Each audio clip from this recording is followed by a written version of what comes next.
Bonjour. Donc, Sunlight FM, la radio du Qui rayonne. Qui rayonne, c'est exactement ça.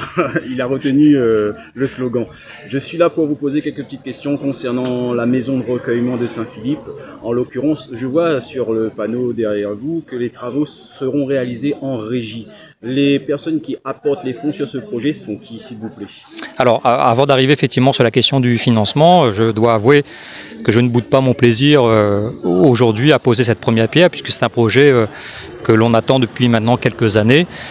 Juste rappeler qu'en 2018, nous avions déjà fait un premier dépôt de permis qui avait été validé pour la maison de veillée funéraire de Saint-Philippe, et que pour des raisons que j'ignore encore, ça avait été refusé, bien que le projet était identifié sur un foncier communal. Donc ça avait été rejeté par l'évêché une première fois, une deuxième fois, et donc quelques années après, nous nous sommes effectivement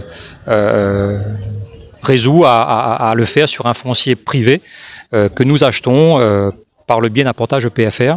Et donc aujourd'hui nous sommes sur un foncier qui appartenait en fait au consort d'Ambreville, qui ont accepté, qui ont compris l'intérêt d'avoir une maison de veillée funéraire ou une maison du recueillement à Saint-Philippe, puisque les mœurs évoluent et donc les familles sont de moins en moins enclines aujourd'hui à organiser les veillées à domicile et souhaitent plutôt le faire dans des équipements public.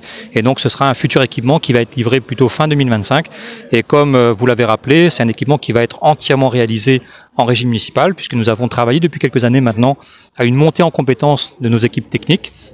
Et donc bien évidemment il y aura des fonds communaux qui vont être mobilisés au travers de nos équipes de travaux en régie, mais aussi des fonds du département au travers du PDT, le volet investissement, que nous pouvons mobiliser, y compris sur des travaux en régie. Et donc c'est un projet qui est estimé à peu près à 1 million d'euros, un peu plus même, et donc extrêmement important, structurant pour notre territoire.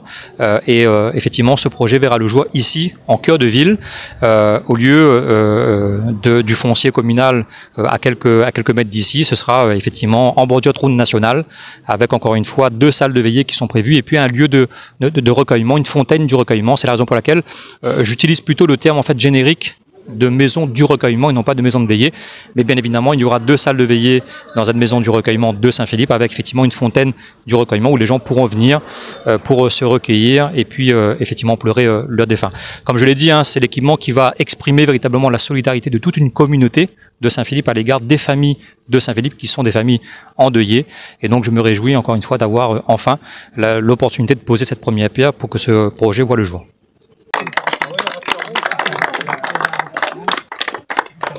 95.5 à Saint-Philippe, Sunlight FM, la radio du Sud. Sunlight FM.